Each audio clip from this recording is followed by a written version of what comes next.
Disability sector के साथ updated रहने के लिए आज ही सब्सक्राइब करें रेडियो उड़ान का यूट्यूब चैनल और प्रेस करें बेल आइकन। यह दोस्तों नमस्कार, आदाब, सत श्री अकाल। मैं दानिश महाजन एक बार फिर से प्रोग्राम बदलता दौर में आपका बहुत बहुत स्वागत है।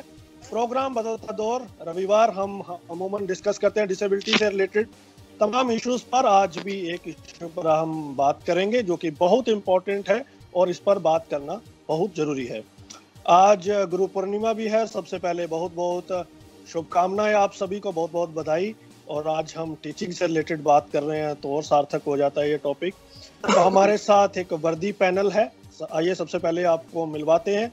आज का जो हमारा टॉपिक है वो ये है कि challenges and solution for the online education for the disabled. Pandemic के बाद जब कुछ यूनिवर्सिटीज ने open book exam e learning के साथ इसको जोड़ के देखा, हालांकि ओपन बुक एग्जाम एक डिफरेंट चीज है, लेकिन आज हम जो बात करेंगे कि क्या अगर इन फ्यूचर ये ऑनलाइन एजुकेशन होती है तो उसके क्या चैलेंजेस आने वाले हैं जो अभी एग्जिस्ट करते हैं और क्या सॉल्यूशंस हो सकते हैं। वेस्ट में अगर हम बात करें, पर्टिकुलरली अमेरिका में, तो उस पर काफ़ी, अगर आप गूगल पे सर्च करेंगे तो दुनिया भर के आर्टिकल्स आपको मिलेंगे जिसके वो काफ़ी ऑप्टिमिस्टिक है ई लर्निंग को लेके। उसके कई कारण हो सकते हैं। उसमें बड़ा कारण ये भी है कि वहाँ एक्सेसिबिलिटी क्या है, क्या सिस्टम है वहाँ का, तो उसमें मल्टीपल चीज़ें हैं। अगर इंडिया के परिप्रेक्ष्य में बात करें तो यहाँ भी अगर आप आर्टिकल्स देखेंगे तो वहाँ काफ़ी होपफुल हैं। इसमें बहुत सारे बेनिफिट ये भी बताए जाते हैं कि जैसे मोबिलिटी से रिलेटेड प्रॉब्लम है, विजुअली इम्पेयर्ड की, वो सॉर्ट आउट हो जाती है। अगर हेयरिंग इम्पेयर्ड की बात करें तो वो वीडियो के साथ साथ सबटाइटल्स में सीख सकते हैं। अगर साइको सोशल की हम बात करें तो उनके लिए ये है कि उनको अननोन सराउंडिंग में नहीं जाना पड़ता, तो घर में वो कंफर्टेबल पढ़ सकते हैं। लेकिन बड़े सवाल ये हैं कि क्या हम लोग तैयार हैं, क्योंकि जैसे ही ऑनलाइन एजुकेशन जब दिल्ली यूनिवर्सिटी ने अनाउंस किया उसके बाद स्टूडेंट्स में काफ़ी खौफ पैदा हुआ। कल परसों का ही एक आर्टिकल है द वायर में, उसमें ये काफ़ी चैलेंजेस बताए गए हैं पर्सन्स विद डिसेबिलिटीज़ के लिए और बच्चों ने अपने एक्सपीरियंस शेयर किए हैं। तो आज हम अपने पैनलिस्ट के साथ शेयर करेंगे कि क्या इंडिया में एक्सेसिबिलिटी है, क्या हमारे पास असिस्टिव डिवाइसेस हैं, क्या हम उसके लिए तैयार हैं, या कितना टाइम लगेगा तैयार होने में, तो उस पर बात करेंगे। तो आइए सबसे पहले अपने पैनलिस्ट से आपको मिलाते हैं। हमारे साथ डॉक्टर जगदीश चंद्र जी हैं। आप एसोसिएट प्रोफेसर हैं और आप लिखते भी हैं और साथ ही साथ डिसेबिलिटी स्कॉलर हैं और डिसेबिलिटी मूवमेंट पर आपकी खासी पकड़ है। आपका बहुत बहुत स्वागत सर। Thank you. हमारे साथ प्रशांत रंजन वर्मा जी हैं। प्रशांत सर जाना माना नाम और एक्सेसिबिलिटी फील्ड में भी प्रोफेशनल हैं और नैब दिल्ली के जनरल सेक्रेटरी हैं और एक्सेसिबिलिटी पर हमेशा अपनी बात रखते हैं। प्रशांत सर बहुत बहुत स्वागत। Good evening Danish, good evening listeners. Sandeep sir हैं हमारे साथ। संदीप भाई बेसिकली पटना से है, आईआईटी से पास आउट हैं और एक्सेसिबिलिटी के ऊपर ब्लॉग्स लिखते हैं, एक्सेसिबिलिटी पर काम करते हैं और इनसे हम व्यू पॉइंट जानेंगे इनका। संदीप भाई बहुत बहुत स्वागत। जी नमस्कार दानिश भाई और नमस्कार सारे श्रोताओं हमारे। अन्नावरम सर हैं हमारे साथ, समाजशास्त्री हैं, सोशियोलॉजिस्ट हैं और डिसेबिलिटी पे भी काम करते हैं और रेडियो उड़ान पर आज से ही एक तेलुगु शो की शुरुआत हुई है जो इनके द्वारा, और काफी अच्छा उसका भी रिस्पॉन्स मिला। बहुत बहुत स्वागत अन्नावरम सर आपका। Thank you very much. Thank you listeners. Prashant sir आपसे शुरुआत करते हैं। आपके opening comments, online education for the disabled आप कैसे देखते हैं एक लार्जर प्रोस्पेक्ट में? हाँ, तो इसमें दो बातें हैं। एक तो ओवरऑल ऑनलाइन एजुकेशन या डिजिटल एजुकेशन आप कह लें, डिजिटल मीडियम से एजुकेशन डिसेबल्ड के लिए ओवरऑल अच्छा है। उसमें बहुत सारी अपॉर्चुनिटीज़ हैं, खास करके हायर एजुकेशन के लिए हम कह सकते हैं। जो यंग चिल्ड्रन है उनके लिए ये नहीं है, हायर सेकेंडरी या यूनिवर्सिटी लेवल या उसके बाद के लिए तो बिल्कुल ही ठीक है। लेकिन इसमें आप इंडियन कॉन्टेक्स्ट में देखें तो बहुत सारे चैलेंजेस हैं। हमारे यहाँ पे अभी भी हम ज़्यादातर डिसेबल्ड लोगों तक पहुँच नहीं पाए हैं, उनको बेसिक एजुकेशन भी नहीं दे पाए हैं। डिजिटल लिटरेसी तो दूर की बात है, बहुत थोड़े से डिसेबल्ड डिजिटल लिटरेट हैं, लोगों के पास डिवाइसेस नहीं है, लोगों के पास इंटरनेट नहीं है। तो हमें उस डायरेक्शन में मूव करना चाहिए, लेकिन इस वक्त काफ़ी कॉशन के साथ और सारे दूसरे ऑप्शंस को भी साथ में रखकर अभी फ़िलहाल आगे बढ़ना चाहिए हमें। जी जगदीश सर आपके ओपनिंग रिमार्क्स। देखिए दानिश, हमें इसको एक लार्जर पर्सपेक्टिव में देखना होगा और हमें ये देखना होगा कि डिसेबिलिटी और क्लास का जो रिलेशनशिप है उसको भी ध्यान में रखना है। मैं हिंदू कॉलेज में पढ़ाता हूँ जो कि दिल्ली यूनिवर्सिटी का काफ़ी इलिटिस्ट कॉलेज है और पिछले साल मैं हेड ऑफ द डिपार्टमेंट रहा हूँ, जहाँ मैंने 99% पे एडमिशन किए हैं हिंदू कॉलेज में, पॉलिटिकल साइंस डिपार्टमेंट में। और मैंने ये देखा, मेरा जो खुद का एक्सपीरियंस है पिछले 2-3 महीने में, वहाँ के स्टूडेंट्स के लिए भी ये एक बहुत बड़ा चैलेंज रहा है। मतलब ऐसा नहीं है कि हिंदू कॉलेज में अमीर बच्चे ही आते हैं, गरीब भी आते हैं, लेकिन रिलेटिवली ये है कि इट्स अ प्रिविलेज कॉलेज, तो वहाँ काफ़ी कुछ अर्बन एजुकेटेड इंग्लिश मीडियम वाले बच्चे आते हैं। पर उसमें भी जो कुछ बच्चे हैं जो स्ट्रगल करके दूर दराज के एरियाज से आए हैं, तो वहाँ कनेक्टिविटी का बहुत इशू रहा है। काफ़ी लोगों के पास इवन स्मार्टफोन का भी इशू रहा। तो ये हमारे स्टूडेंट्स के लिए जो कि एक एलिटिस्ट बैकग्राउंड ज़्यादातर आते हैं, वहाँ से भी एक चैलेंज है। तो जहाँ डिसेबिलिटी और पावर्टी का एक बहुत क्लोज रिलेशनशिप है, वहाँ अपने आप में एक बहुत बड़ा चैलेंज बन जाता है। और सबसे बड़ी बात जो है, जो प्रशांत जी ने भी अभी कही, कि हमारे यहाँ रिक्वायर्ड ट्रेनिंग नहीं है।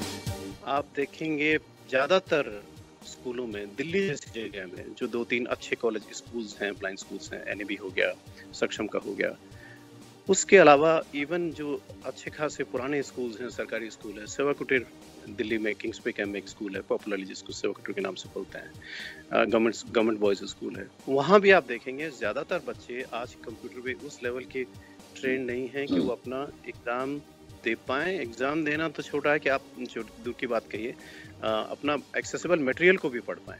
तो ये बहुत बड़ा चैलेंज है, इतना आसान नहीं है और एक लार्जर पर्सपेक्टिव में भी है, बिकॉज ऑफ पॉवर्टी। तो अभी आज की डेट में आपको ये मुश्किल लग रहा है, अनरियलिस्टिक लग रहा है। बिल्कुल। संदीप भाई। दानिश भाई, जहाँ तक मेरा ख्याल है, ये जैसे प्रशांत जी ने बोला कि एक बहुत बड़ी अपॉर्चुनिटी है हमारे लिए।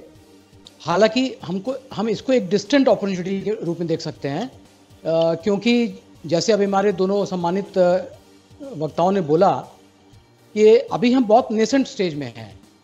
अभी हमें बहुत सारी तैयारी करनी है इसके लिए।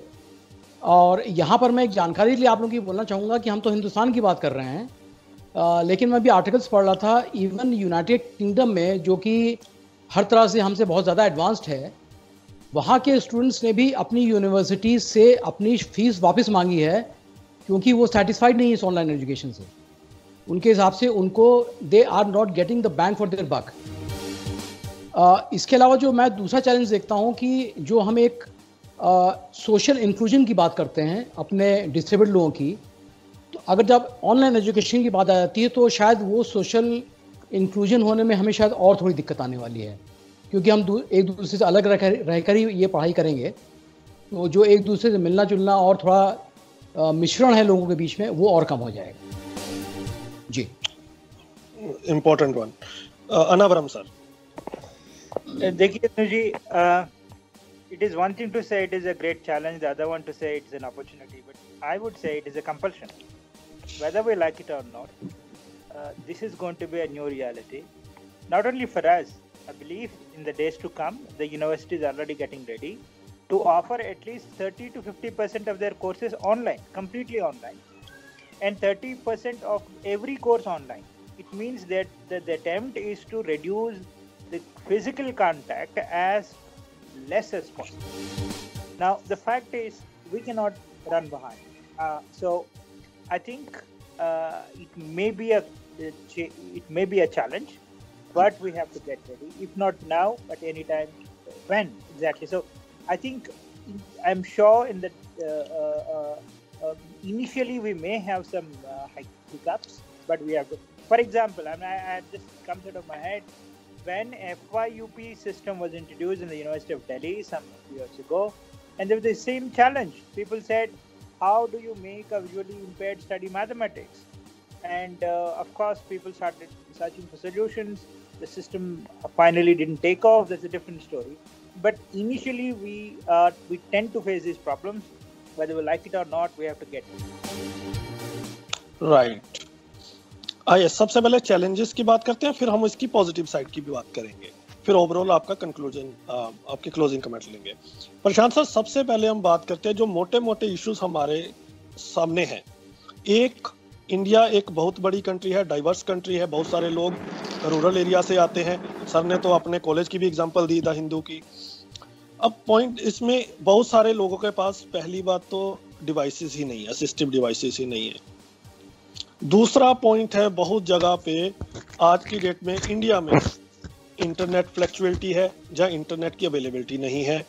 कई कश्मीर जैसी ऐसी स्टेट्स भी हैं जहाँ इंटरनेट कब बंद हो जाए किसको कोई गारंटी नहीं है, और कितने लंबे तक। तीसरा पॉइंट ये है कि अगर ये दोनों चीजें हमारे पास है भी हैं, तो जो एक्सेसिबिलिटी है यूनिवर्सिटीज की साइट्स की या और साइट्स की, वो हमारे पास नहीं है।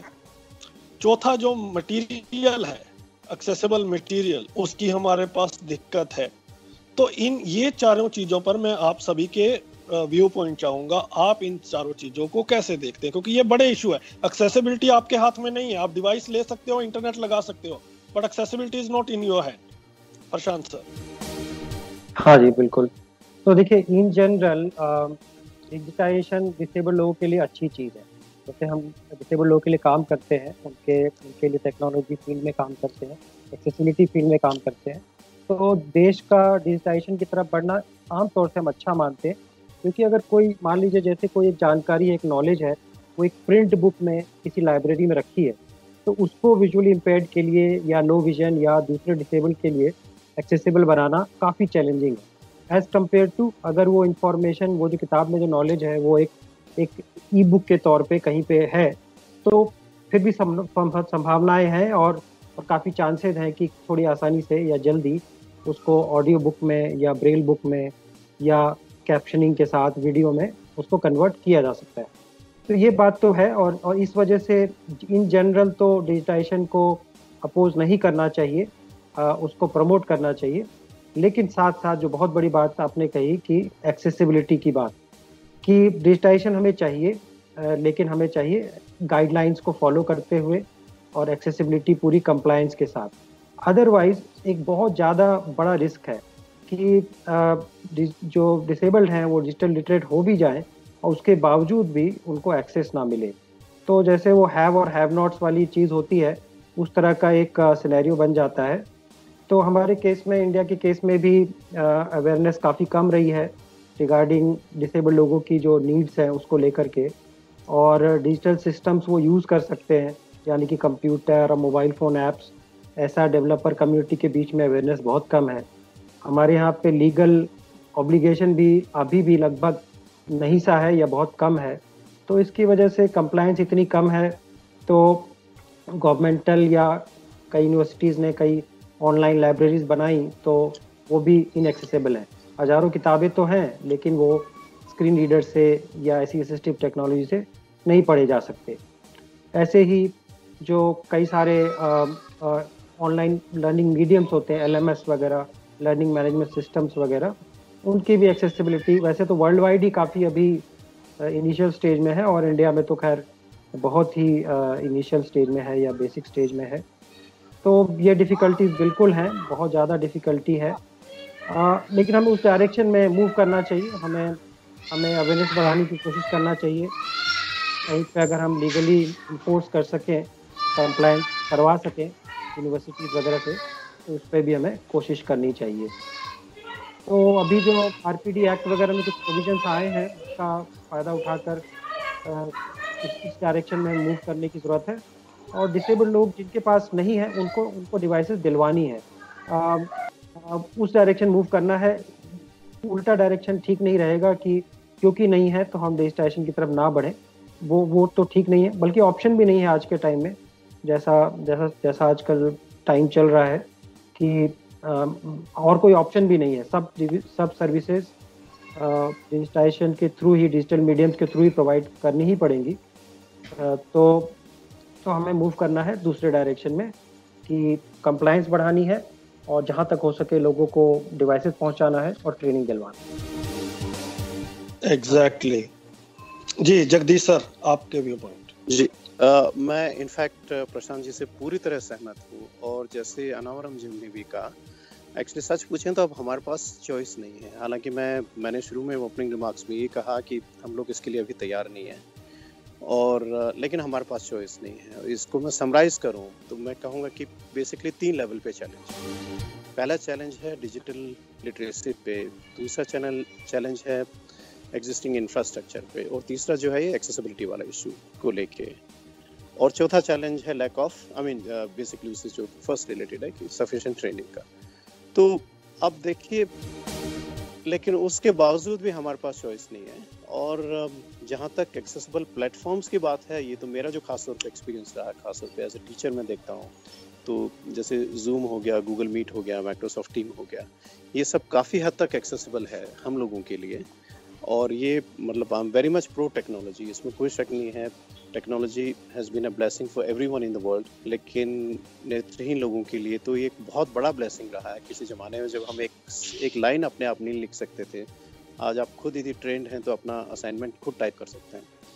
लेकिन अब सवाल ये है कि ये जो 3 चैलेंजेस, तीन एरियाज में चैलेंज हैं, digital literacy, lack of infrastructure and third lack of accessibility, तो इनको कैसे बेसिकली डील किया जाए। तो हम I am as a social scientist, I am very critical of what is going on और क्या कमी है, लेकिन फिर भी जो एक सच्चाई है उसके साथ हमें जीना पड़ेगा। आने वाले टाइम में ये ट्रेंड रहेगा कि काफ़ी हद तक चीज़ें अब आपकी ऑनलाइन होंगी, 4-6 महीने में तो रहेंगी। शायद पूरे चांसेस हैं कि दिल्ली यूनिवर्सिटी आने वाले सेमेस्टर में ऑनलाइन ही क्लासेस लेगी, और आने वाले जो ये सेमेस्टर होता है हमारा जुलाई से लेकर दिसंबर तक का, इसके एग्ज़ाम भी ऑनलाइन ही होंगे। तो ये अभी तो होगा ही होगा, बल्कि लेकिन अब जिस टाइप का ट्रेंड आ गया है, ऑनलाइन प्लेटफॉर्म्स का काफ़ी हद तक यूज़ जो है बढ़ जाएगा।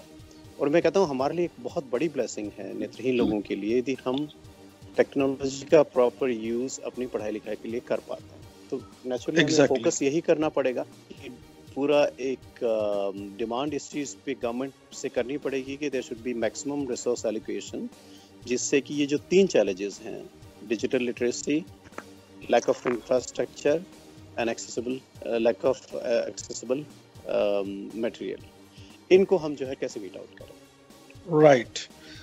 संदीप भाई, आपसे भी इसी पे ही पहले व्यू चाहूंगा, और एक छोटा सा क्वेश्चन ये भी जोड़ना चाहूंगा कि बहुत सारे जो अभी ये जो नोटिफिकेशन आई है, तो कुछ लोगों से मेरी बात हुई जो टेक्निकली बहुत स्ट्रॉन्ग थे, लेकिन बावजूद उसके वो कॉन्फिडेंस नहीं है उनको कि हम कर सकते हैं, क्योंकि सडनली ये डिसीजन आया।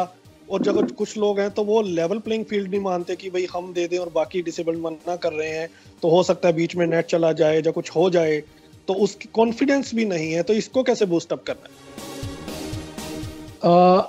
दानिश भाई, इस बात से तो हम सभी यूनानिमस हैं कि ये कंपल्शन हो गया है, हमको अल्टीमेटली करना तो पड़ेगा ही। और जैसे कि सब बोल रहे हैं कि हमें प्रेशर ग्रुप्स तो क्रिएट करने पड़ेंगे गवर्नमेंट के ऊपर, ये दबाव डालने के लिए कि ये इन तीनों फील्ड्स में काम करना पड़ेगा हमें। डिजिटल लिटरेसी हो गया, एक्सेसिबिलिटी हो गया और इंफ्रास्ट्रक्चर हो गया। इसके अलावा एक बड़ी पुरानी कहावत है कि जब आप एक बच्चे को तैरना सिखाते हैं तो आप बच्चे को पानी में फेंक देते हैं, और वो उसको तैरना सिखाने का सबसे अच्छा तरीका है वो अपने आप हाथ पैर मार के अल्टीमेटली तैरना सीखता है। तो शायद ये एक ब्लेसिंग इन डिस्गाइज होगी हमारे लिए कि इस समय के शुरुआत के तमाम चैलेंजेस के बावजूद भी अगर हमको कंपल्शन होगा इसको करने के लिए, तो हम अपने लिए वे आउट उसमें ढूंढेंगे कहीं ना कहीं से। और आपने सारे चैलेंजेस बताए बिल्कुल सही हैं। इसके अलावा ये हमने जो चैलेंजेस बताए ये सिस्टम की तरफ से हैं। मैं एक्चुअली इसमें 2 चैलेंजेस और देखता हूं जो कि हमारे इंडिविजुअल की तरफ से हैं, और मैं चाहूँगा कि एक लाइन भले ही सब उस पर बोलें, लेकिन ये 2 चैलेंजेस हैं, एक तो टाइम मैनेजमेंट और दूसरा सेल्फ मोटिवेशन। जब हम क्लासरूम के बीच में बैठते हैं तो हम बहुत सारी चीज़ें हमारे लिए दूसरे मैनेज कर देते हैं। वी गेट मोटिवेटेड क्योंकि हम एक क्राउड में बैठ के पढ़ रहे हैं तो हम उनसे अपनी बराबरी करते हैं, और इसी तरह से टाइम हमारे लिए दूसरे मैनेज करते हैं। बट जब हम रिमोट एजुकेशन ले रहे हैं तो काफ़ी हद तक कई बार ये दोनों चीज़ें हमें अपने आप करनी पड़ती हैं, और हम कई बार कंप्यूटर लिटरेट होने के बाद भी शायद वो टाइम देना नहीं चाहते हैं अपने आप को आगे बढ़ाने के लिए। तो सिस्टम के साथ तो हमको काम करना ही पड़ेगा, ये जो बेसिक कमियां हैं इनको पूरा करने के लिए। लेकिन उसके अलावा जैसे आपने बोला कि ये कंपल्शन है तो क्या करें, तो उसके लिए हमको बहुत ज़्यादा सेल्फ मोटिवेशन की ज़रूरत पड़ेगी, डिटर्मिनेशन की ज़रूरत पड़ेगी। और जैसे प्रशांत सर ने शुरू में कहा था कि हमारे हायर एजुकेशन के लिए this is much easier actually. हमें ज़्यादा जो फोकस करना पड़ेगा वो प्राइमरी एजुकेशन पे और सेकेंडरी एजुकेशन पे करना पड़ेगा। जी, लेकिन जब डीयू की बात करें हम ओपन बुक एग्जाम में, तो वो तो हायर एजुकेशन के लिए था, लेकिन वहाँ भी स्टूडेंट्स का एक यूनानिमस कंसेंसस है कि they are not ready for that as per now. हाँ जी, मैंने आपसे ऐसे बताया कि इवन यूनाइटेड किंगडम में भी लोगों को ये प्रॉब्लम है जी। लेकिन बात वही है कि आप ये देखें तो इससे हमारी राहें खुल भी रही काफ़ी हद तक, इसलिए क्योंकि जो रिमोट लोकेशंस में अभी हमारे पास स्कूल तक नहीं है। अगर हम थोड़ी मेहनत करें, थोड़ी नहीं एक्चुअली काफ़ी मेहनत करें, तो ऐसे बहुत सारे लोगों के पास तक हम पहुंच सकते हैं जो कि आज पढ़ने की स्थिति में नहीं है। एग्जैक्टली इस पे भी हम बात करेंगे पॉजिटिव साइड्स की। बिल्कुल। अनावरम सर जी, 2-3 बातें हैं। As I talk to you, I follow at least 3-4 of the best university in India. One of the things that has been happening, it started happening, is now everybody busy developing their own indigenous platforms. My fear is in the days to come, like your Telegram, they may come up, and some IIT has already come up with online teaching platforms, online video programs. Unfortunately, almost 95% of them are not active.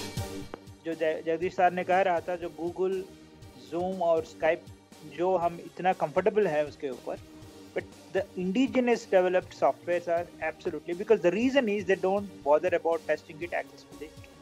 They don't bother about getting them accessibility.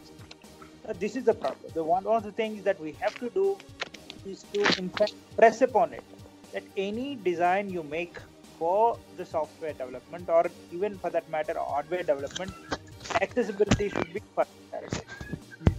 Number two, unfortunately, we somehow, my impression is, we seem to be misunderstanding, rather leaving out a large part of the online education. What do we really mean by online education? It's not about just giving a lecture and then forgetting about it. I'm sure Jagdish sir would agree with me. The online teaching actually means you give a lecture, and absolutely, highly organized lecture, make it available on any online platform such as YouTube, or generally in the US, make them available on their own websites. It means if you can't attend the lecture now, whenever you have an internet, you will come and download it. Number three, what we should also remember is, along with online education comes open learning management systems and open publishing system, which means the student should not have to run for the books. You publish through open learning systems, and an open publication now is a very, very wide concept. It means all the reading material have to be developed by the standards. Interestingly, one of the important criteria for open publication system is the 100% accessibility. If your material is not accessible, the open publication system doesn't accept. And if you integrate these components, and the online education system can be as fairly accessible as possible. I'm sure it might not happen tomorrow, but these are the steps we have to be careful about right from the beginning. Right. System को अब चलो बाद में देखेंगे, then it will not happen.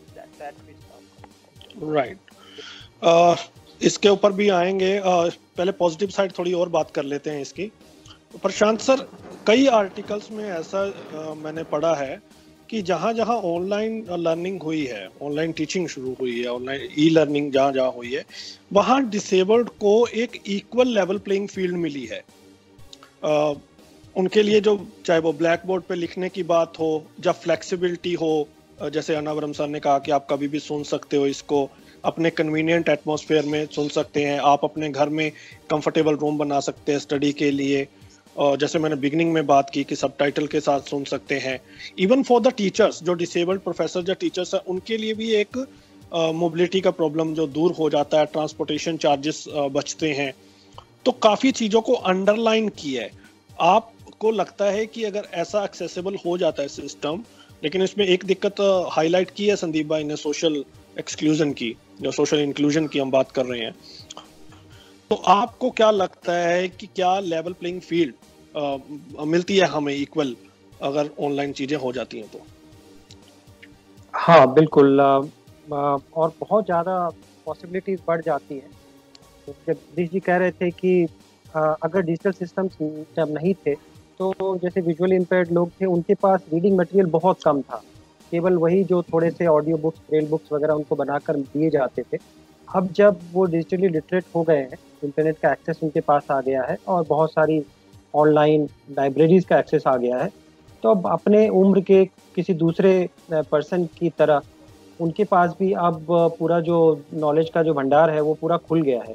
वो भी घर बैठे किसी भी टॉपिक पे कितना भी रिसर्च कर सकते हैं, बहुत सारा इन्फॉर्मेशन जुटा सकते हैं और एक तरह से आप कह सकते हैं कि लेवल प्लेइंग फील्ड उनको बहुत बहुत हद तक मिल गया है। प्रोवाइडेड यही एक्सेसिबिलिटी का issue every now and then आता है, लेकिन इसके जो पोटेंशियल है, वो जो पॉजिटिव्स हैं वो तो बहुत ही ज़्यादा है। और मैं एक बात और जोड़ना चाहूँगा कि डिसेबल स्टूडेंट्स को ये रियलाइज़ करना चाहिए कि एजुकेशन के बाद सबको एम्प्लॉयमेंट चाहिए, और एम्प्लॉयमेंट अब आज की दुनिया में किसी भी फील्ड में एम्प्लॉयमेंट चाहेंगे वो, चाहे वो एक बैंक में हो, कोई गवर्नमेंट ऑफिस हो, टीचिंग ही क्यों ना हो, या कोई प्राइवेट सेक्टर या अपना ही काम करना हो, तो उनको रीडिंग राइटिंग में, कम्युनिकेशन में इंडिपेंडेंट तो होना ही पड़ेगा। यानी कि उनको कुछ हद तक कंप्यूटर यूज़ करना, इंटरनेट यूज़ करना तो आना ही चाहिए इंडिपेंडेंटली।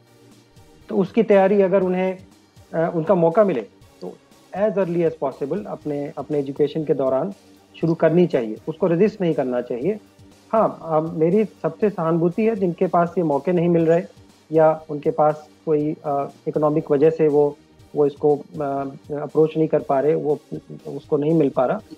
तो शॉर्ट टर्म में तो कोई भी यूनिवर्सिटी या कोई भी स्कूल ऑनलाइन सिस्टम शुरू कर रहे हैं तो उनको चाहिए सेंसिटिव रहें और ऑप्शंस भी दें, but at the same time disabled persons को रियलाइज़ करना चाहिए कि ये बहुत बेहतरीन मौका है और ज़्यादा कम्पिटिटिव होने का, और ज़्यादा प्रोडक्टिव होने का, और लेवल प्लेइंग फील्ड पाने का। तो उनको जितना मौका मिले उस तरफ आगे बढ़ना चाहिए। जी जगदीश सर, दो चीजें आपसे जानना।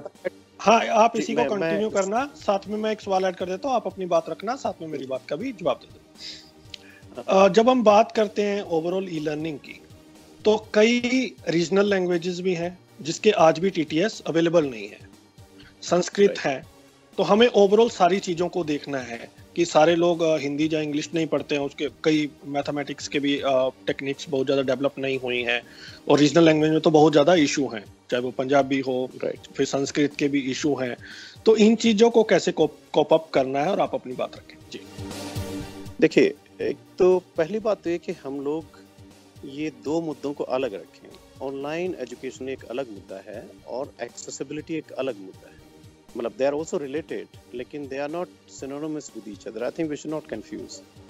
जहाँ तक बात यूज़ ऑफ टेक्नोलॉजी की है, एक्सेसिबिलिटी की है, इसमें तो कोई शक ही नहीं है कि किसी के लिए भी एक बहुत बड़ा एक वरदान साबित हुई है टेक्नोलॉजी पिछले कई दशकों में, खासतौर पे पिछले कुछ सालों में। और जो लोग हमारे जैसे लोग, जो मैंने पहले भी कहा कि जब एक लाइन भी आप खुद नहीं लिख पाते थे, किसी अपने साइटेड मित्र से आप कम्युनिकेट नहीं कर पाते थे, या बाकी इन जनरल आप जो कॉमन मीडिया है उसको आप नहीं यूज़ कर पाते थे, एसएमएस हो गए, ये सब हो गए, आज हम वो सब कर पा रहे हैं। तो ये एक बहुत बड़ा वरदान है। तो देखिए, यूज़ ऑफ टेक्नोलॉजी, उसके फ़ायदे, एक्सेसिबिलिटी, इसके फ़ायदे, ये अपने आप में बहुत, इसमें तो कोई कंट्रोवर्सी है ही नहीं, इसमें कोई शक नहीं है।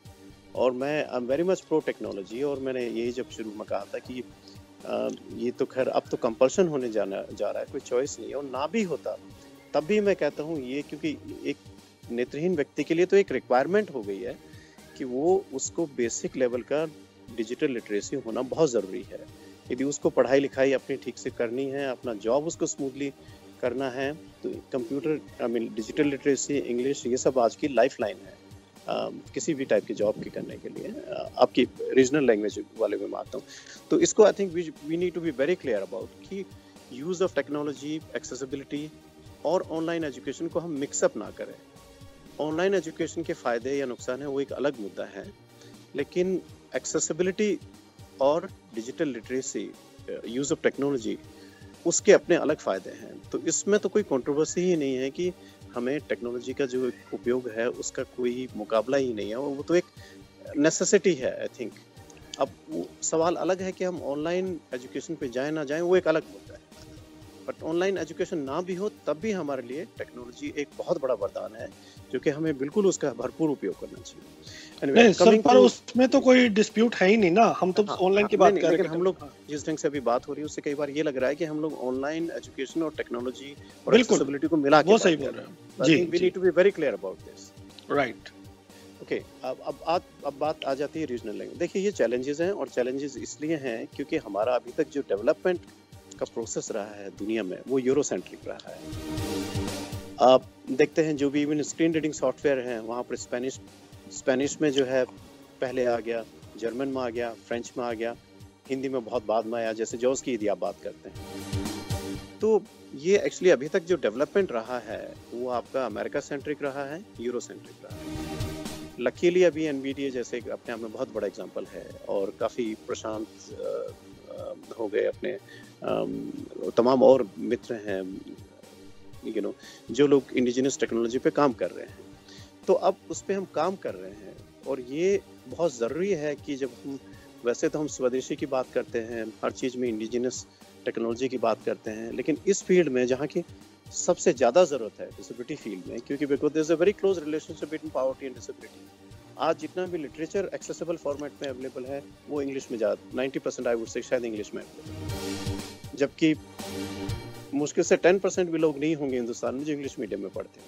ये एक पैराडॉक्स है हमारे डेवलपमेंट का।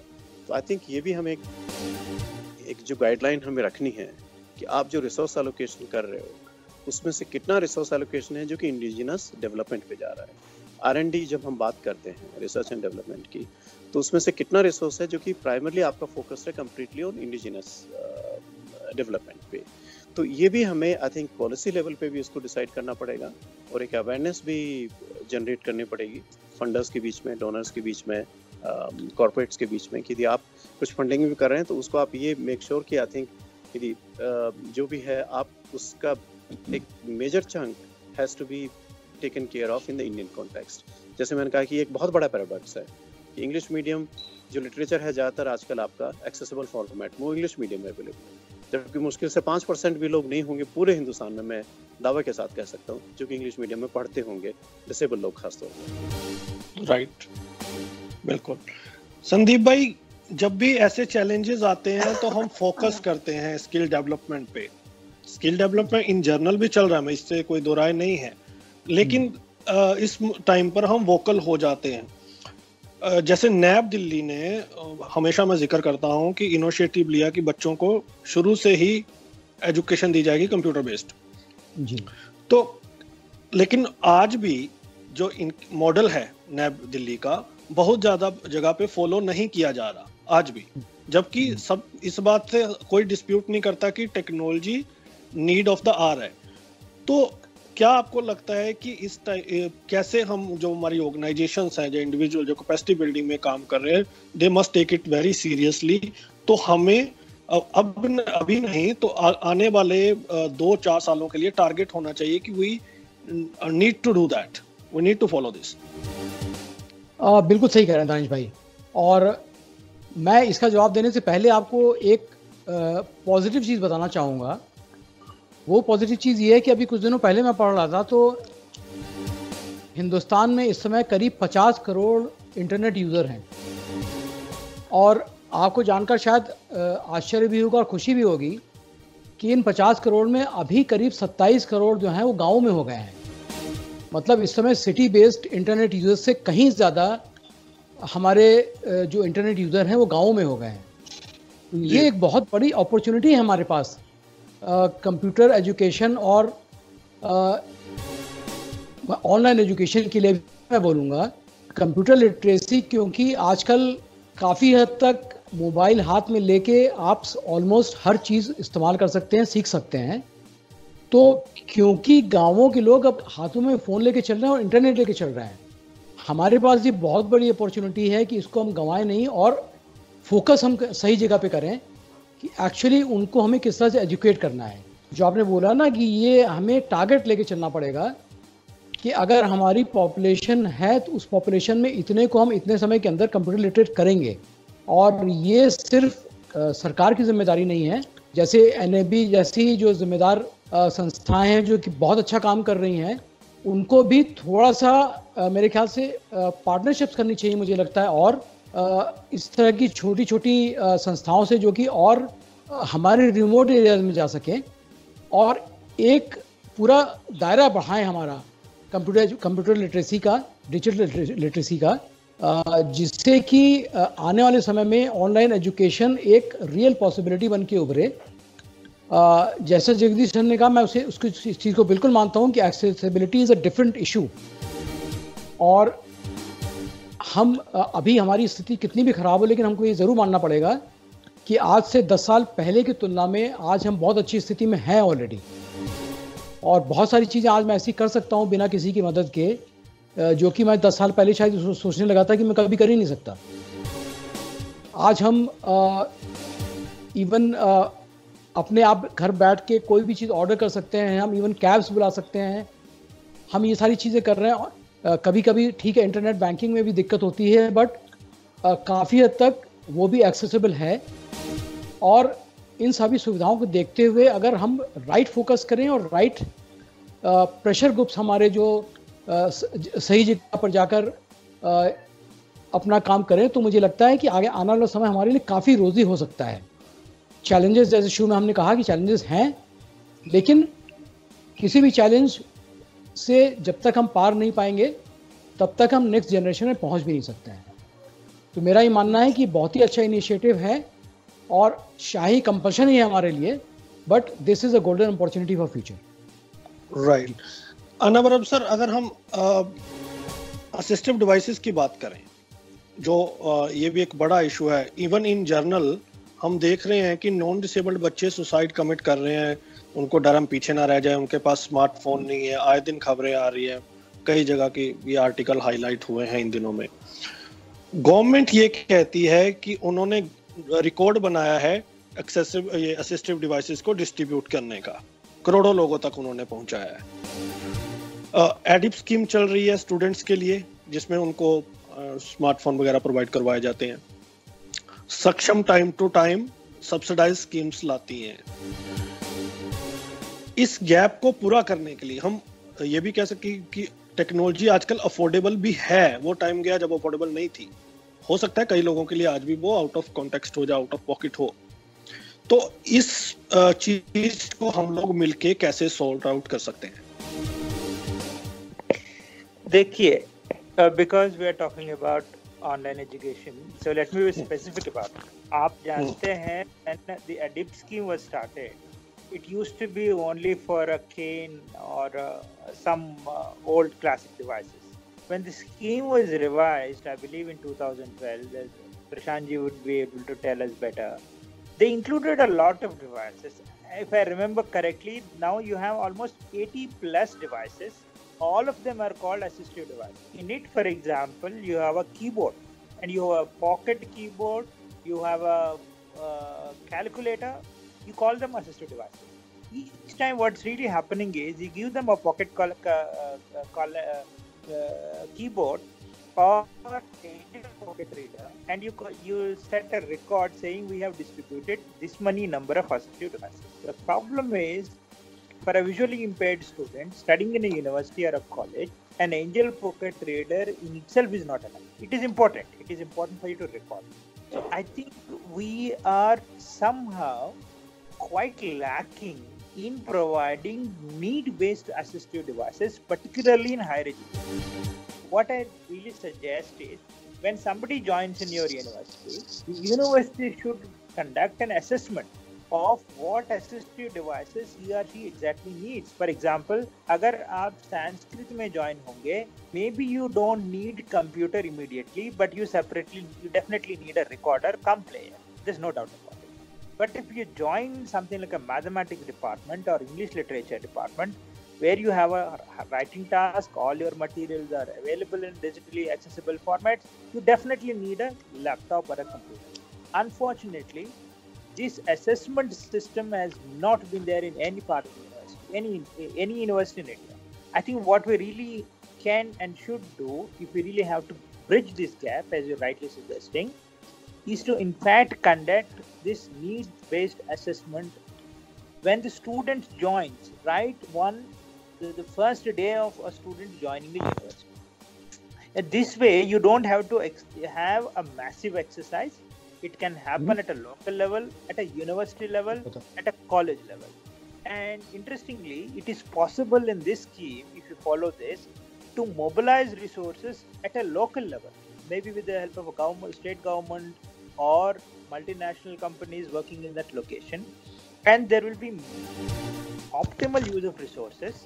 And I think the students will get an immediate benefit out of it. That could be one of the best strategies in the present scenario as far as go. I know, but ADIP scheme also needs a great reboost, because I remember the maximum amount of money one can get in ADIP scheme is 15 or 18,000 rupees. I don't think you can get a decent computer, and most of the time, sorry to say this, they'll give you a device which is 8,000 rupees, 9,000 rupees, and say you got the assisted device. I think this might work for others, but this definitely doesn't work for students coming for higher education. Right मुझे लगता है families को भी आगे आना चाहिए अपने students को, क्योंकि जब हम बात करते हैं पॉवर्टी की तो वो इन जनरल भी बहुत है, तो जब कंपलसरी होता है तो they also face challenges, we also face challenges, और फैमिली सपोर्ट भी जरूरी है सबके लिए। प्रशांत सर, जगदीश सर ने बिल्कुल सही कहा कि एक्सेसिबिलिटी एक डिफरेंट इशू है, लेकिन कमिंग बैक टू दैट वो बहुत इंपॉर्टेंट है, क्योंकि at the end of the day अगर एक्सेसिबिलिटी होगी तभी हम कुछ कर सकते हैं किसी भी चीज़ को लेके। जब हम प्रेशर ग्रुप की बात करते हैं तो we had a very great scheme, we have rather accessible India campaign, but वो एक्सपेक्टेशन पे खरी उतरी नहीं, चाहे वो फिजिकल इंफ्रास्ट्रक्चर की हम बात करें, वेब इंफ्रास्ट्रक्चर की बात करें। और ऐसा नहीं है कि हमारी ऑर्गेनाइजेशंस पिछले लगभग 5 सालों से बहुत वाइब्रेंट है एक्सेसिबिलिटी के इश्यूज को लेके, लेकिन आज भी चैलेंजेस हैं। तो कैसे इस इशू को पार आना, और जैसे मैंने रीजनल लैंग्वेज की बात उठाई थी, उसमें आपने भी काम किया था, कई स्टेट्स के लिए डेवलप भी किए थे TTS, तो अब हमारे फोकस क्या होना चाहिए?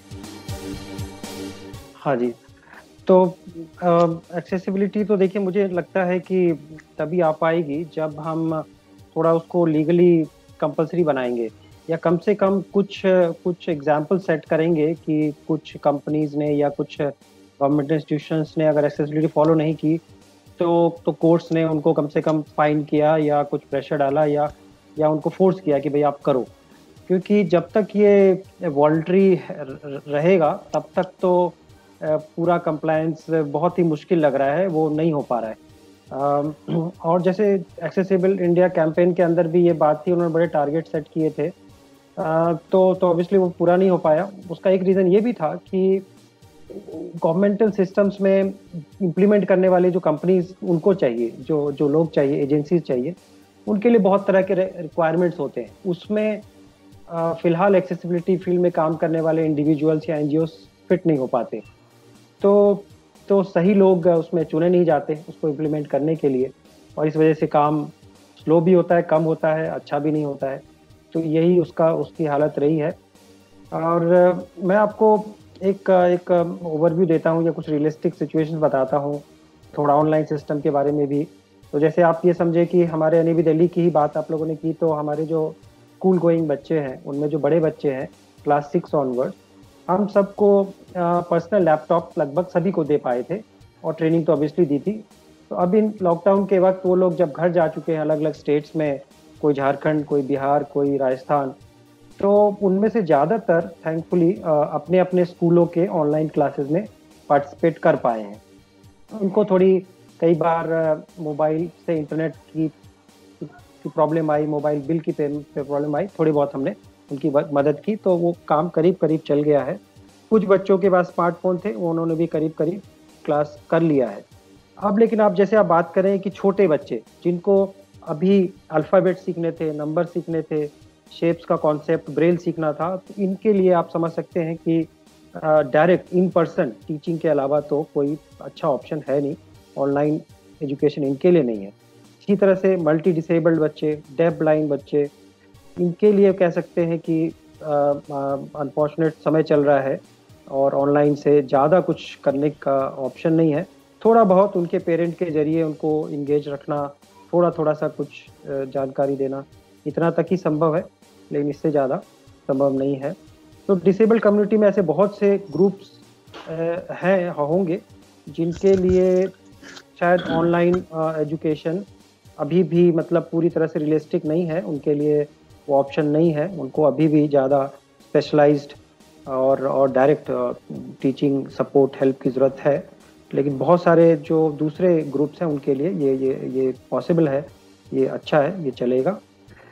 तो ये बात है। और एक्सेसिबिलिटी का तो खैर अभी जैसे कुछ प्रेशर कभी कभी काम करता है। अभी आरोग्य सेतु ऐप सबके लिए कंपलसरी बनाया गया, वो एक्सेसिबल नहीं था। बहुत सारे एनजीओज ने गवर्नमेंट को अप्रोच किया, तो कुछ चेंजेस आए हैं। तो ठीक है, अच्छी बात है। कुछ हो भी रहा है, लेकिन एक्सेसिबिलिटी फील्ड में खैर बहुत कुछ करने की जरूरत है। मुझे लगता है अभी जो प्राइमरली फोकस है यूनिवर्सिटीज का वो भी हायर एजुकेशन पे ही है। अभी छोटे स्टूडेंट्स पे है भी नहीं है ये लर्निंग का जो अभी कॉन्सेप्ट चल रहा है। जगदीश सर, ऑफलाइन एजुकेशन की भी अगर हम बात करें तो उसके अपने ड्रॉबैक्स हैं, ऑनलाइन के अपने हैं, और दोनों के अपने बेनिफिट्स है, एडवांटेज है, कईयों के डिसएडवांटेज है। बहुत सारे जो बच्चे हैं फीमेल्स हैं, सिक्योरिटी के कारण उनकी फैमिली भेजती नहीं है। बहुत सारे रूरल एरियाज में यूनिवर्सिटीज नहीं है, जो बच्चे नहीं पढ़ पाते हैं, ड्रॉप आउट हो जाते हैं अलग अलग रीजन से।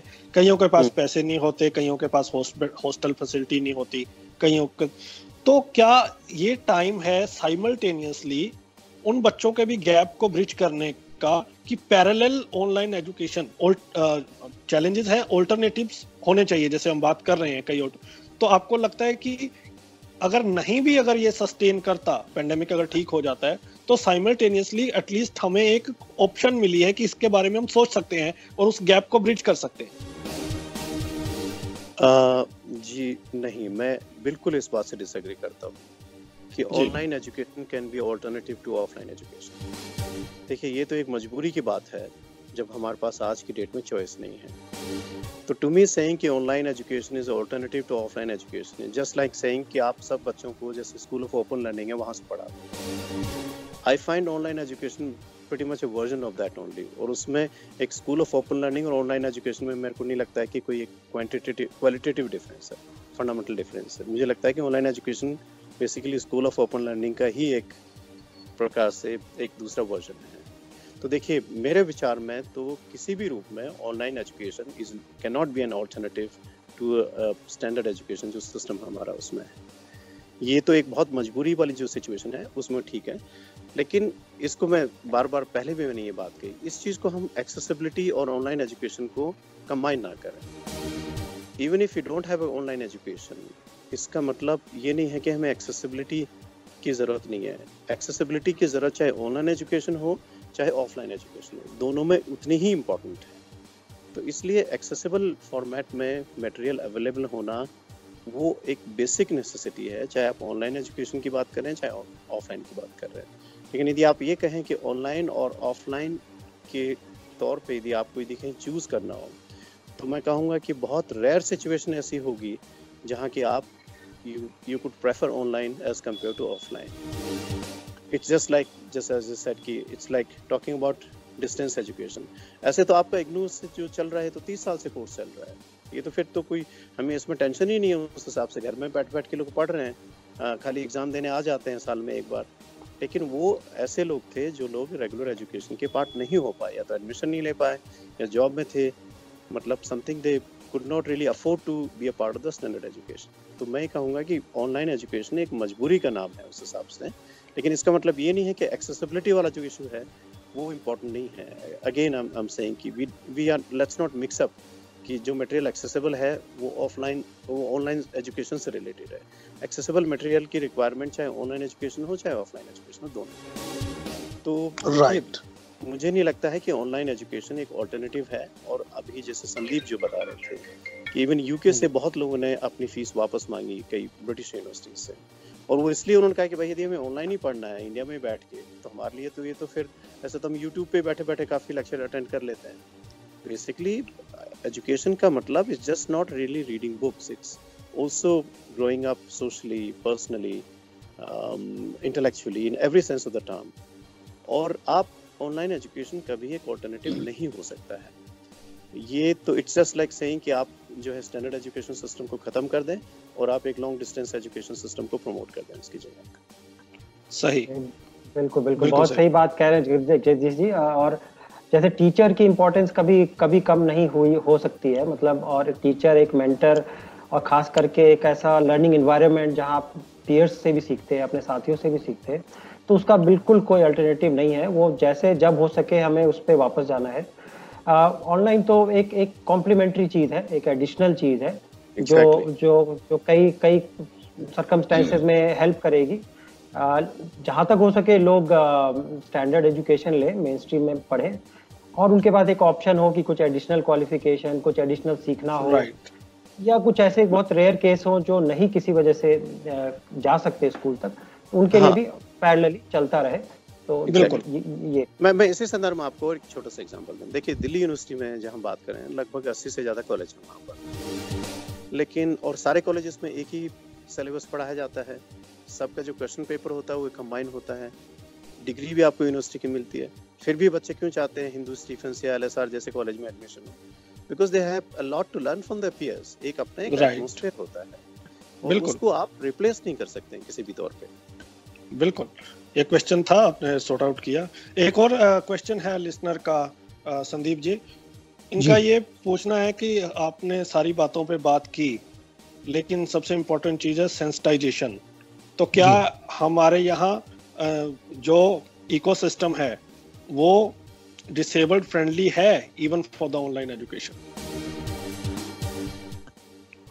मैंने आपसे एक्चुअली सोशल इंक्लूजन की बात शुरू में इसीलिए की थी कि जब हम समाज से मिलते हैं, लोगों से मिलते हैं, तो ये सिर्फ ऐसा नहीं कि वो उसमें हम कुछ सीखते हैं या हमें दूसरों का साथ मिलता है, बल्कि उनको भी हमसे बहुत कुछ सीखने को मिलता है।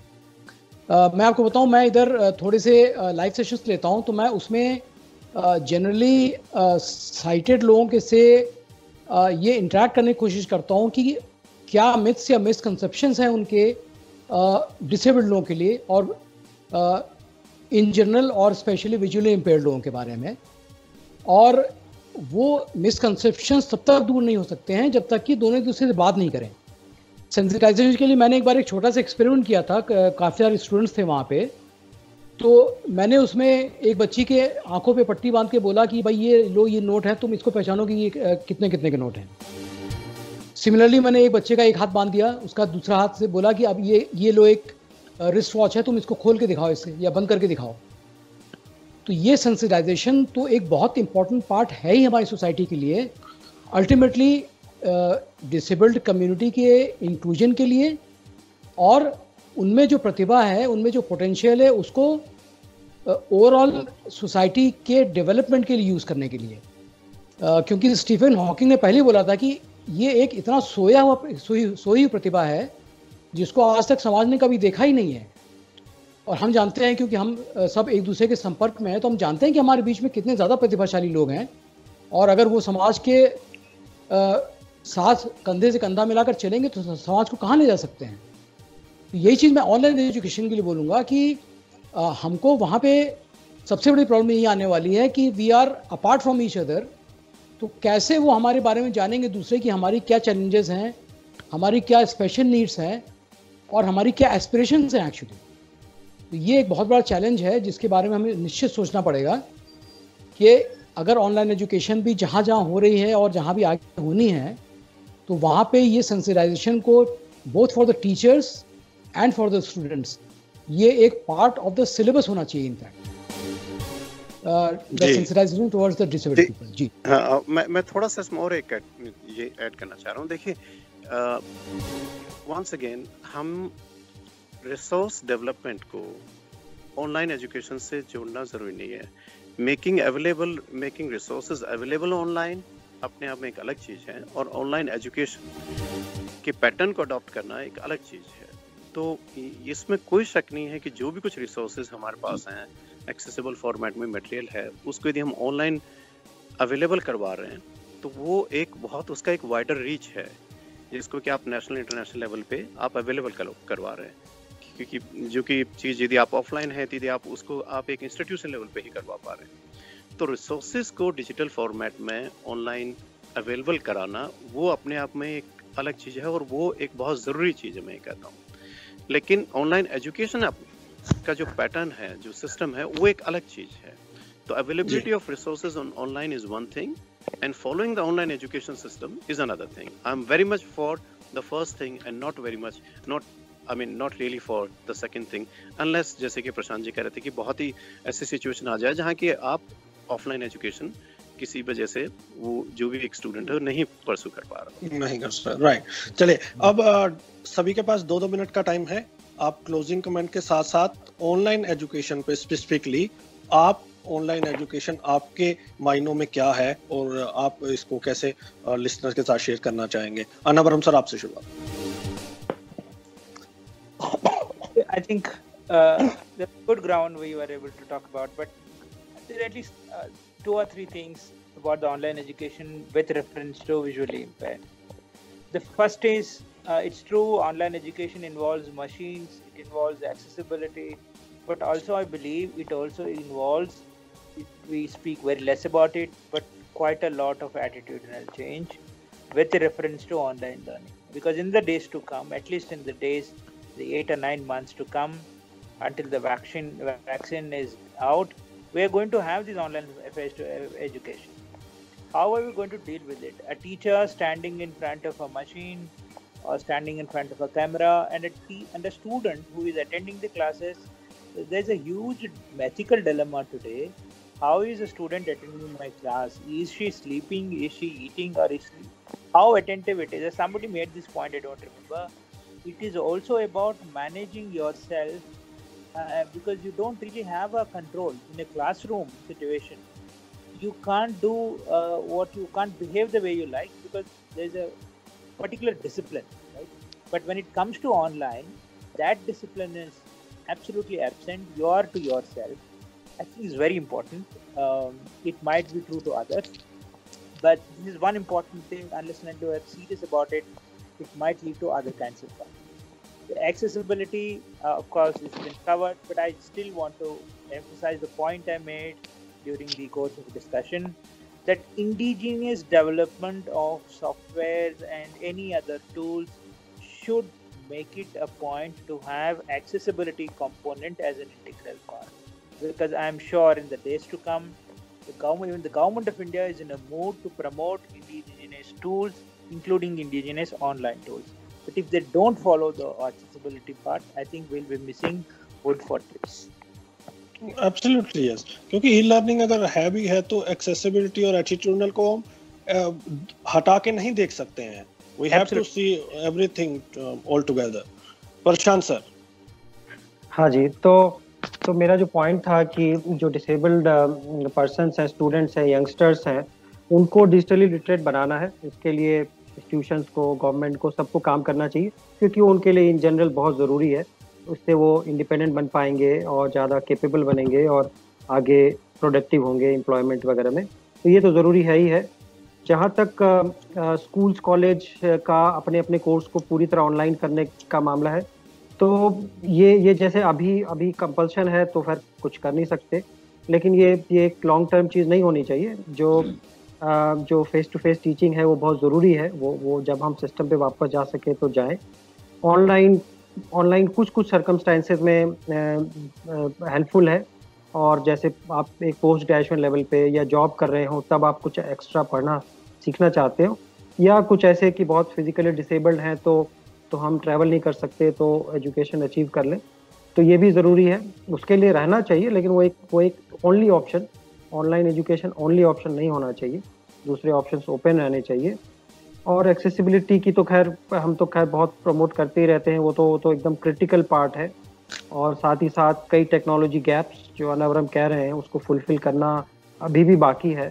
सभी इंडियन रीजनल लैंग्वेजेस में सभी टेक्नोलॉजी अभी भी नहीं काम कर रही हैं, तो उसमें भी काफ़ी काम करने की ज़रूरत है. लेकिन मोटी बात आपने जो कही है वो ये है कि फिर भी in spite of all we must be prepared for all kind of situations. हमें स्टूडेंट्स को भी सीखना चाहिए, कैपेसिटी बिल्डिंग पे, स्किल डेवलपमेंट पे ध्यान देना चाहिए. They must be ready for that. Yes जी जगदीश सर। जी, एक जो पॉइंट मैं बार बार कहता रहा हूँ, देखिए ये जो ऑनलाइन एजुकेशन की बात है, इसको मुझे तो ये I find it more of a version of long distance education. और इसका मतलब यही है कि may be transmission of information through internet is one method of long distance education. तो बट मुझे प्रैक्टिकली लॉन्ग डिस्टेंस एजुकेशन का ही दूसरा रूप लगता है, इसमें कोई शक नहीं है। बट हैविंग सेड दैट, एक सच्चाई ये भी है कि ई लर्निंग के कुछ ना कुछ मेथड्स अब they are going to stay, और किसी न किसी रूप में कुछ ना कुछ मेथड अब रहेंगे। हालांकि ये एक टेम्परेरी सिचुएशन है, कुछ आने वाले 1 सेमेस्टर की 2 सेमेस्टर की, कि जहां हो सकता है कि we have to completely switch over to online education, specially in the field of higher education, even school education also, because we don't have a choice आने वाले कुछ महीनों के लिए। पर उसके बाद भी जो है किसी हद तक ई लर्निंग के जो मेथड्स हैं they are going to stay. और इसके लिए एक बहुत बड़ा कंसर्न जो नवंबर ने रेज किया है यहाँ पर, I think we definitely need to emphasize it, कि इस चीज़ को हमें प्रेशर ग्रुप्स को, जो एक्टिविस्ट ऑर्गेनाइजेशंस हैं एडवोकेसी में इंगेज्ड हैं, उनको ये टेकअप करना पड़ेगा। जब आप इंडिजिनस टूल्स डेवलप कर रहे हैं तो we need to ensure it from the beginning कि they are accessible. Just like हमने अभी जो हायर एजुकेशन में हम लोग ये टूल्स जो बाहर के यूएस मेड टूल्स हैं, हमने उनकी बात की, जूम, गूगल मीट या माइक्रोसॉफ्ट टीम की, तो उसी टाइप से it needs to be assured कि they have to be accessible. और इस चीज़ के लिए जो हमारे ऑर्गेनाइजेशंस हैं, एडवोकेसी ऑर्गेनाइजेशन, बहुत स्पेसिफिकली इस पे फोकस करके और बात करनी पड़ेगी कि भाई आप कुछ भी डेवलप कर रहे हैं, we have to ensure it कि ये एक्सेसिबल हो। जरूरत पड़े तो चाहे उसके लिए आपको कोर्ट पे जाना पड़े, तो आई थिंक वो भी उसका सहारा जरूर लेना चाहिए। तो टू मेक श्योर कि ये जो है, हमारे हिंदुस्तान में यही होता है कि कागजों पे तो कुछ होता है, कानून तो है, लेकिन वही कि कानून को फॉलो कौन करता है। तो जब तक ऑर्गेनाइजेशंस इस चीज़ को टेकअप नहीं करेंगे तो ये एक्चुअली आने वाले टाइम में एक गैप क्रिएट होने वाला है, क्योंकि इंडिया में वही है कि सेंसिटाइजेशन नहीं है, लॉज का इतना एक स्ट्रॉन्ग एप्लीकेशन नहीं है।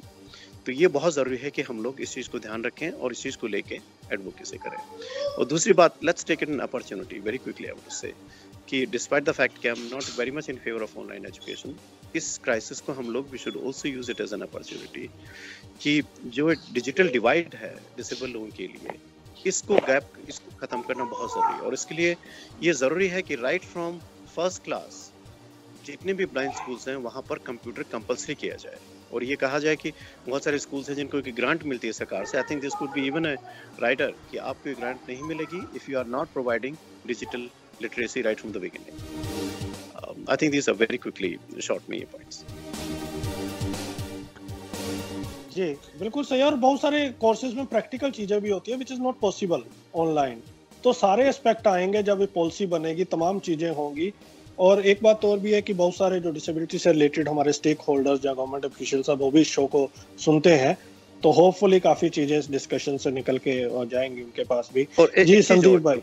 जी सॉरी, दूसरा मैं कह रहा था जो मैंने पहले भी बात की थी, R&D पे भी हमें फोकस करना पड़ेगा कि जो रीजनल लैंग्वेजेस आप उस पे यू मेक श्योर कि जब जो एक डेवलपमेंट सॉफ्टवेयर्स के डेवलपमेंट हो रहे हैं तो वी हैव टू एंश्योर कि उसका एक सर्टेन परसेंटेज जो है, जितना भी resource allocation, that has to go to basically indigenous development. बिल्कुल संदीप भाई। जी, सबसे पहले तो मैं इसी बात को आगे बढ़ाता हूँ कि हमें रीजनल पॉपुलेशन को भी एम्पावर करना पड़ेगा नेचुरली विद R&D एंड इस तरह से कि वो भी उन सारी चीज़ों को एक्सेस कर सकें अपनी लोकल लैंग्वेज में जो कि अवेलेबल हो रही हैं। तो यहाँ पर एक बार फिर से मैं बोलूँगा कि जैसे जगदीश सर ने बोला कि हमको एक्सेसिबिलिटी और ऑनलाइन एजुकेशन को दो अलग तरह से लेना चाहिए। एक्सेसिबिलिटी के बारे में हम यूनानिमस हैं कि वो तो होनी ही होनी चाहिए। Online education, yes, it is definitely no replacement for the offline education, क्योंकि हमारा आपस का interaction, face to face education की बात अलग होती है। काफ़ी सारे प्रैक्टिकल एस्पेक्ट्स होते हैं जो कि हम शायद ऑनलाइन एजुकेशन में कभी इम्पार्ट नहीं कर सकते हैं।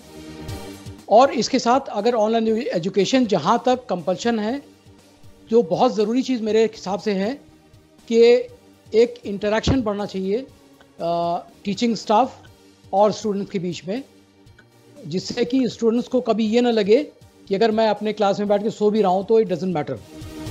वो इंटरेक्शन ज़रूरी है, लर्निंग पॉइंट ऑफ व्यू से भी, डिसिप्लिन पॉइंट ऑफ व्यू से भी, और जैसे मैंने पहले बोला था टाइम मैनेजमेंट और self motivation point of view से भी। जी थैंक यू सो मच आप सभी का, बहुत इंपॉर्टेंट डिस्कशन, आप सभी ने बहुत क्रिटिकल इंपॉर्टेंट पॉइंट रेज किए और आई एम श्योर इससे बहुत सीखने को मिलेगा हमारे स्टूडेंट्स को। हमारे जो स्टूडेंट्स हैं, आप लोग हमारे जो लिसनर्स हैं, यूट्यूब पर आप इस डिस्कशन को ज़्यादा से ज़्यादा शेयर करें, अपनी राय रखें, आपके क्या कंसर्न्स हैं हमारे साथ भेजें, और अगले सप्ताह फिर मिलेंगे किसी और टॉपिक पर। और अब इशू आरपीडी एक्ट की ऑल्टरनेशन को भी, जो अमेंडमेंट है, proposed amendment for RPD act, उसको लेके भी इशू चल रहा, तो उस पर भी हम बात करेंगे आने वाले टाइम में। Thank you so much once again for joining us and for listening us, listeners. Thank you. Thank you. Thank you.